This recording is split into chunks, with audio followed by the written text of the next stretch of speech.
South Carolina fell just short of knocking off the number 2 Alabama Crimson Tide on Wednesday night, but it is very clear that Lamont Paris and this program are making progress. You are Locked On Gamecocks, your daily podcast on the South Carolina Gamecocks, part of the Locked On Podcast Network, your team every day.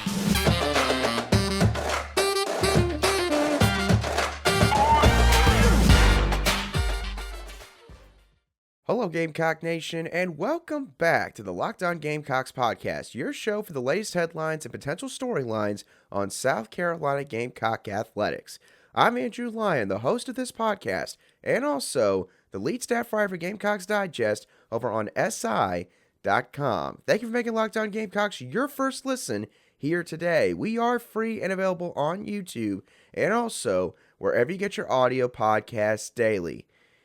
And it was almost a spectacular Wednesday night for South Carolina's men's basketball program, coming into a game against the number 2 ranked Alabama Crimson Tide, a game that many people probably suspected South Carolina was going to be blown out in. South Carolina, up to this point, had yet to win a home game in conference play, and really, truthfully, besides a very early season win against Clemson and a very impressive road victory in Rupp Arena against the Kentucky Wildcats earlier in conference play, South Carolina had not really shown the ability to win big games like this one. And, that goes with good reason, because obviously South Carolina is in the first year of a completely new regime. It's a completely different roster than what it has looked like the past several years. A roster full of guys that are developing and some other guys that are trying to figure things out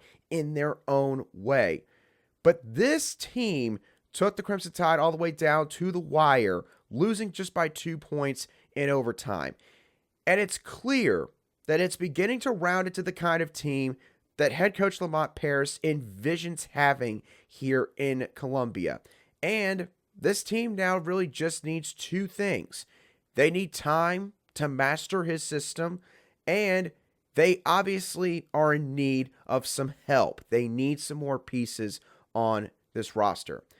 Talking about the game specifically, offensively, South Carolina had 3 different players take over in key moments in this game. Gigi Jackson, he answered the bell in the first half against freshman star and embattled controversial figure right now, Brandon Miller. Now, obviously, Gigi Jackson has had his share of rough moments on the court this year. There's been times where he and Lamont Paris have seemingly not seen eye to eye in terms of sort of how things have unfolded on the court.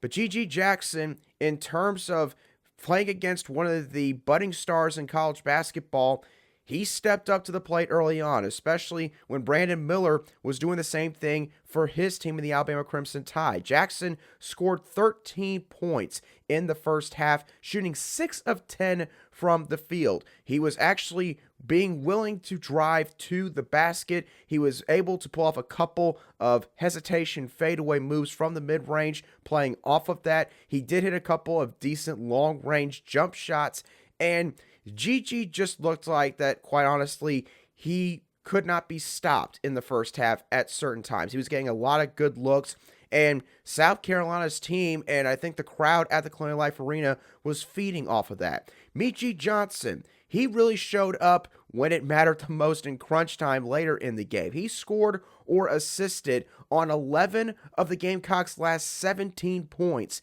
in regulation. And he did this by doing what we've seen Meechie do plenty of times now this season. Obviously, he's got the long range where he can quite literally hit 3-pointers from 30 feet away from the basket. And of course, hit that half-court shot right before the first half concluded. But Meechie Johnson also is an extremely explosive athlete, and explosive enough to where he can catch a defense flat-footed and basically have them trying to play catch-up for the rest of the possession. And he did that and took advantage of that by driving to the basket, getting a couple of solid looks himself, but also driving and kicking to open teammates because of all the attention that he drew from the Crimson Tide's defense at the end of this game. And another guy who quite honestly needs to be talked about more in terms of how the Gamecocks have improved throughout this season is Jacobi Wright. Jacobi Wright scored 14 of his 18 points on the night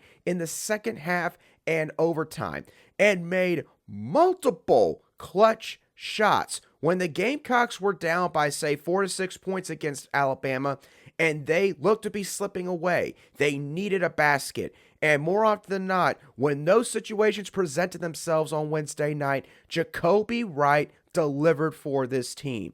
I have to be honest, I know that Chico Carter Jr. has been dealing with knee tendonitis a lot recently, but even when Chico gets fully healthy, and hopefully that's soon, and he comes back and is available for this team moving forward, I would be surprised if Jacobi Wright is not the starter in this lineup alongside Meechie Johnson.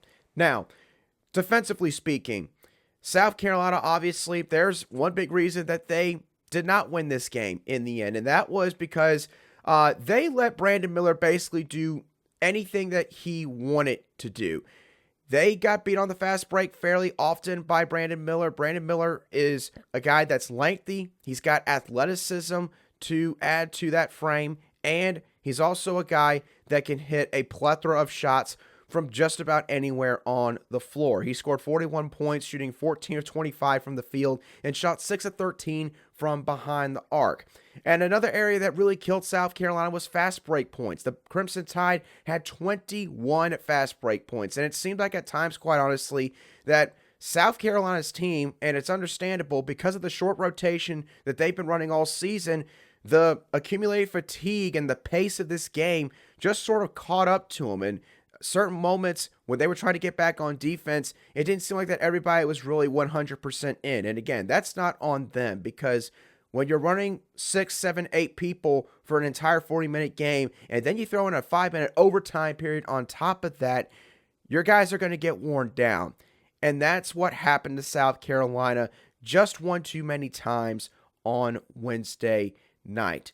Another area that South Carolina slipped up in, that they need desperately to find some assistance with, is the rebounding aspect of this team. Alabama had 3 different players grab at least 8 rebounds on Wednesday night. The Gamecocks' best rebounder was Josh Gray once again, but Josh Gray, even for what he's done recently, had a bit of a down night. He only had 6 rebounds of his own. South Carolina desperately needs to find some more depth in the front court. Now, of course, they've got a big-time 2023 signee in Colin Murray-Boyles, who is going to be arriving for the Gamecocks pretty soon and is going to be playing this next season. And as a guy that, depending on what all happens with G.G. Jackson and his future decision, he could maybe be starting, or at the very least, he could be playing significant minutes in South Carolina's front court. But until then, South Carolina's just got to pretty much play with what they've got. I don't know, admittedly, why Daniel Hankins-Sanford did not see a single minute of playing time on Wednesday night. It seemed like this would have been a good game for him to get out there and provide at least, 6 to 10 productive minutes to where Hayden Brown and G.G. Jackson could have gotten their breath a little bit more, but that did not happen for whatever reason. Hayden Brown, admittedly, had a bit of an off night in terms of his impact. I believe he only scored 4 points and got 3 or 4 rebounds total. And G.G. Jackson, let's be honest, he does not have exactly the frame to go on in there and constantly try to grab boards. And sometimes he's just kind of trying to get back on offense if he's on the defensive end of the floor. So my overall point with mentioning all these stats, with mentioning all the different guys and what they did do on Wednesday night, is that this team's record might not show it right now, but they are getting better. They've had multiple close losses in conference play, 4 of them by 6 points or less. When you look at the overtime losses to Vanderbilt and Georgia, the loss to Arkansas by just 2 points, and now an overtime loss to the number 2 ranked team in the country in the Alabama Crimson Tide, a team that some people have slotted as the number 1 overall seed potentially for the NCAA tournament at this current moment in time.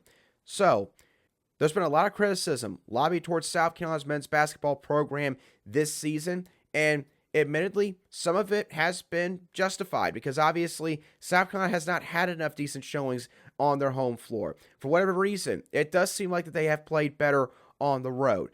But the record does not always tell the entire story. And that's the main takeaway that fans need to have coming out of this game against the Crimson Tide, along with the obvious fact that, again, this team is getting better.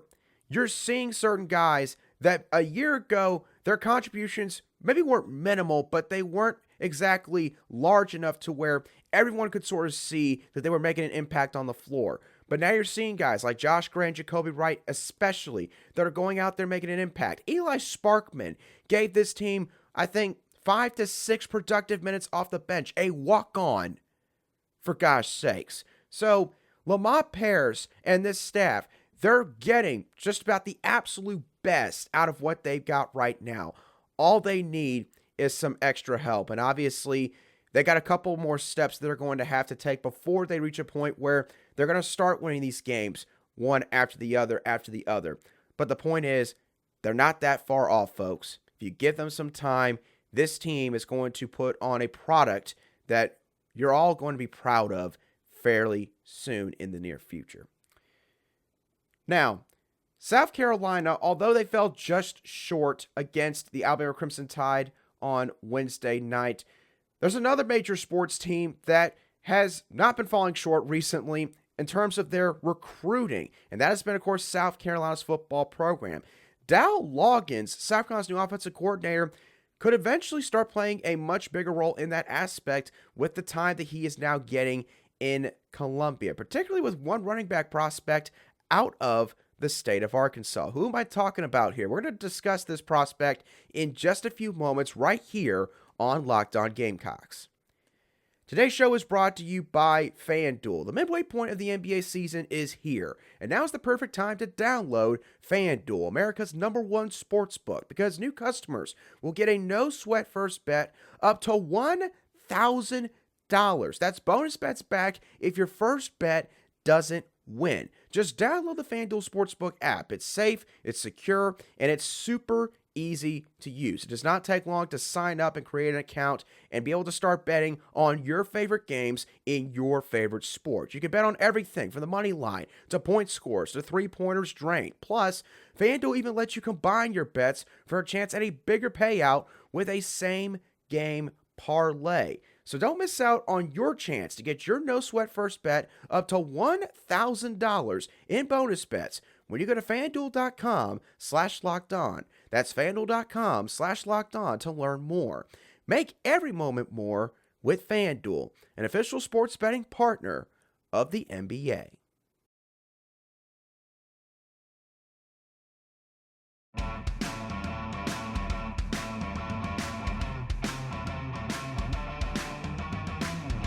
Welcome back to this Thursday edition of the Locked On Gamecocks podcast, where we cover your South Carolina Gamecocks every single day.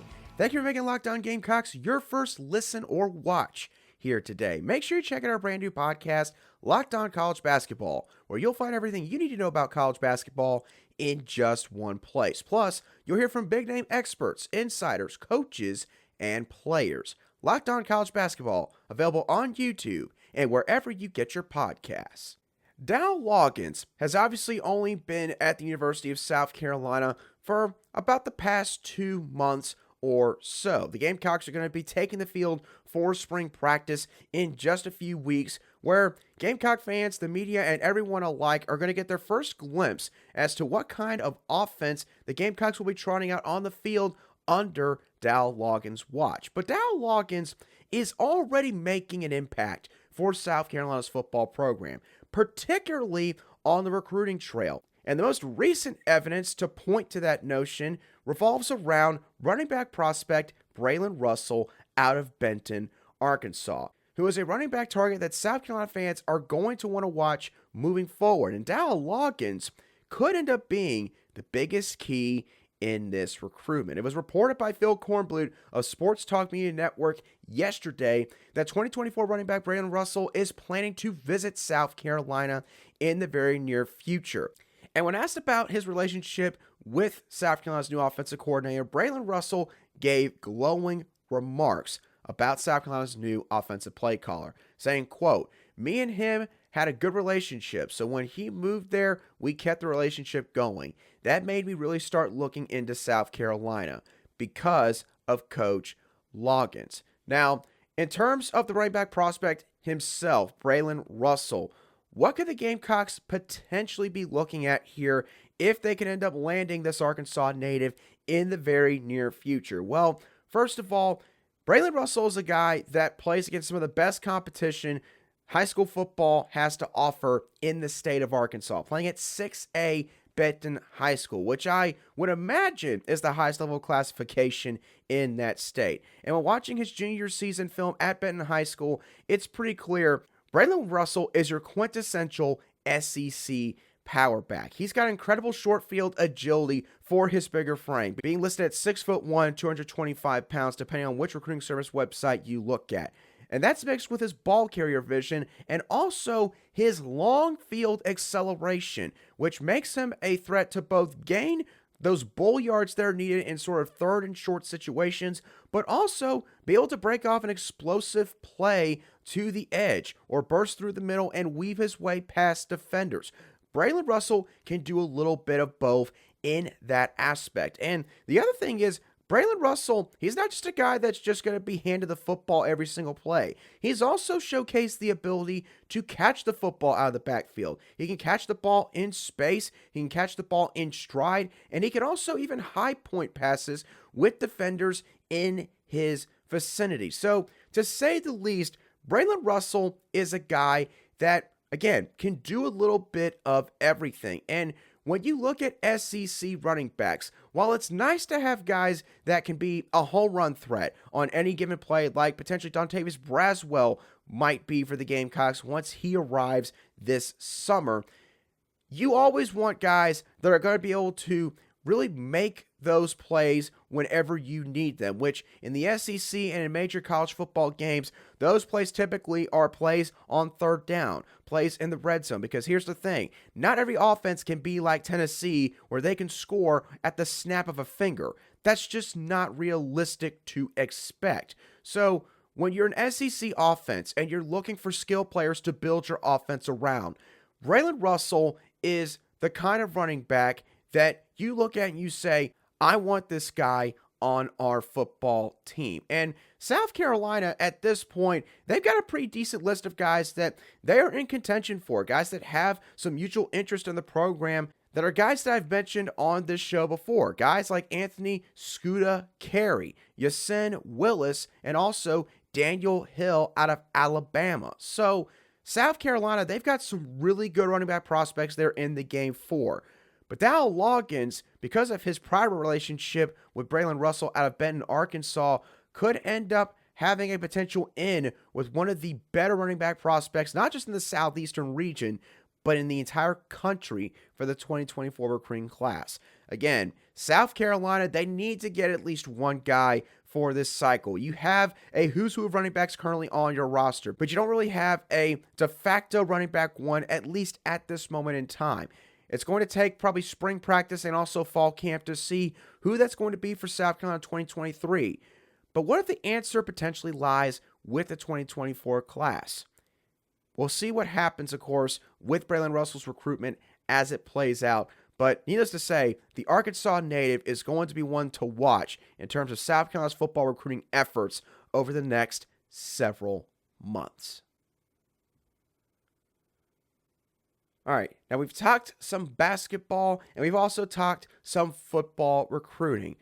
And you know we got to end the show by talking about South Carolina's baseball team, which is just on an absolute tear right now. The South Carolina Gamecocks won another game by double-digit runs on Wednesday evening, defeating Queens University, I believe, out of the state of North Carolina by a final score of 12-0, a complete game shutout for the Gamecocks pitching staff, and another solid performance by their batting lineup overall. The main storyline, in my opinion, coming out of this game, while it's easy to continue to point to the batting lineup, this time I'm going to give the main storyline nod to James Hicks, the starting pitcher for the Gamecocks on Wednesday afternoon, who made his own triumphant return to the mound. It was the first time that he had pitched, I believe, since February 26th of this past year, or at least I should say made a start. James Hicks did make a relief appearance for the Gamecocks, I believe for 1 or 2 innings against UMass Lowell this past weekend, but obviously that's a little bit different from him actually starting a game like this one. And here's the thing, James Hicks, he looked like he didn't miss a beat in the time that he was away from South Carolina's baseball team. His final stat line was quite efficient and impressive, to say the least. He pitched 5 innings, giving up just 2 hits, issuing 2 walks, while striking out 5 batters, all on just 55 pitches thrown. James Hicks was throwing for strikes, and the Queens Royals batters were swinging at a lot of first pitches early and often. James Hicks, I think, recognized this early on in the game, and because of that, he was not afraid to attack the Royals batters, because James Hicks basically, he pitched like a seasoned veteran pitcher on the mound yesterday. He trusted his defense, and obviously, for someone like an Eli Jersenbeck, or maybe some of the other guys that just enrolled at South Carolina for this past recruiting class that are looking to potentially be starting pitchers, maybe a Matthew Becker, they could take a thing or two away from what James Hicks did on Wednesday afternoon, because when a pitcher continues to progress in their baseball career, one thing that a pitcher must learn, and the really good ones end up learning over time, is that, look, you could try to be like Justin Verlander from 2012 when he was with the Detroit Tigers and was getting like 12, 13 plus strikeouts a game, throwing absolute gas with his fastball and showing spectacular stuff with his breaking balls. But at some point, you got to rely on your teammates behind you, your teammates in the infield and the outfield to make plays for you. And James Hicks pitched that way on Wednesday afternoon. But let's make no mistake about it, he wasn't completely pitching to contact. He also had some really good stuff. He was locating his fastball and his breaking balls. There was a lot of good action with each and every one of his pitches. And besides the 3rd inning, where he walked his only 2 batters on the day, James Hicks was basically in command of this game from start to finish on his end. So obviously, really great to see out of James Hicks, and something that all of Gamecock Nation, I know, was really hoping to watch on Wednesday afternoon, which was a clean performance from a guy that, like Jack Mahoney, has been through so much, passed on being drafted the 14th round of the Major League Baseball draft just a few months back, to come back to Columbia and probably prove to those scouts that, hey, listen, I'm not going to lose a step or two because of this Tommy John surgery. I'm going to come back even better than I was before. And at least for this first start, it seems like that is going to be the case. So congrats to James Hicks. Again, a phenomenal outing. And for South Carolina, if you are looking at guys that can maybe fill in as that 4th or 5th starter, if your starting rotation gets a little bit worn down at some point in the season, or, of course, you get to the postseason where at certain times you're going to need to rely on a 4th guy, or maybe have a bullpen type game. James Hicks, based on what he did today, he could end up being that very first guy that Justin Parker, the pitching coach, and Mark Kingston, this entire coaching staff, looks at. Now, of course, we have to talk about the batting lineup still, because South Carolina, for the 5th straight game, put out a double-digit output in terms of their runs scored. The batting lineup, however, did not have to do it this time via the long ball. They had 11 hits total in this game. 4 of them were extra base hits. They did hit 1 home run, and they also drew another 7 walks in this contest. So again, a continuing theme from what we've seen from this baseball team already this season. They are finding different ways to manufacture getting runners on base and also manufacture runs. And again, if you're a team that wants to win a lot of games, and also a team that wants to compete for a championship, your team has got to be able to display the ability to get runs in a multitude of different ways. And South Carolina's continuing to do that, and they did so again on Wednesday night. In terms of the guys that really stood out the most, Gavin Casas went 3 for 5 with 1 home run, which was probably a much-needed performance for Gavin, because admittedly, out of the entire batting lineup up to this point this season, heading into Wednesday night, he had sort of struggled, I guess, the most. He had only, I believe, gotten 3 hits out of his first 14 at-bats, so this was a much-needed game for Gavin Casas in order to boost up his confidence probably at that first base spot. Ethan Petrie, another really solid true freshman, this time on the hitting side of things for South Carolina, he went 2 for 3 on Wednesday afternoon. Now, I got to say, the way Ethan Petrie is playing right now, he may have etched himself his own spot in the starting lineup going forward throughout the rest of non-conference play at the least. And then Caleb Denny, the transfer out of Oral Roberts, he continues to really show up in this lineup for the Gamecocks. He went 2 for 5 on Wednesday night, and those 2 hits were both doubles in the right center field gap, and he scored 5 RBIs off of those 2 extra base hits. So again, not just hitting for power, but being able to hit in the gap, being able to poke one out of the infield, being able to draw walks to get extra base runners. These are things that teams that go to Omaha and teams that win championships can do in every given game. And again, it's early, and the competition has not exactly been fierce. But South Carolina is showing the ability to do all of that in spades at this moment in time. And the dangerous part is it's not just 1 or 2 guys carrying the load right now. Everybody that is walking up to the batter's box right now is providing something valuable to this lineup. So South Carolina, they continue to do this through the rest of non-conference play and going into conference play with all these other just monstrous SEC pitching rotations and batting lineups in their own right. South Carolina will be a force to be reckoned with throughout the rest of this season, in the postseason, and they will firmly supplant themselves back on the national map in college baseball, a reputation that they deserve when it comes to this particular sport. So with that being said, y'all, that is going to do it for today's show of the Locked On Gamecocks podcast. I hope y'all thoroughly enjoyed today's show. As always, what were your thoughts on the men's basketball team's close loss to the Alabama Crimson Tide? What do you think that they have proven in the last several weeks with some of these close losses in conference play? What are your thoughts on Braylen Russell, the role that Dowell Loggains could play in his recruitment, and what he could do for South Carolina if the Gamecocks are to potentially land him later on down the line? And lastly, what are y'all's thoughts on this baseball team continuing to dominate the competition that is being put in front of them at this current moment? Let me know your thoughts down below in the comments section if you're watching today's show on YouTube, or if you're listening to today's show on an audio podcast app, then you can also shoot me a message on Twitter at @alion_SC is the username, and I'll try to respond to your message as quickly as I see it. And once again, don't forget to make Locked On College Basketball your second watch or listen now that you have watched or listened to the Locked On Gamecocks podcast. But again, y'all, that does it for me on today's show. Have a great rest of your Thursday, and I'm going to catch y'all on the next show of the Locked On Gamecocks podcast.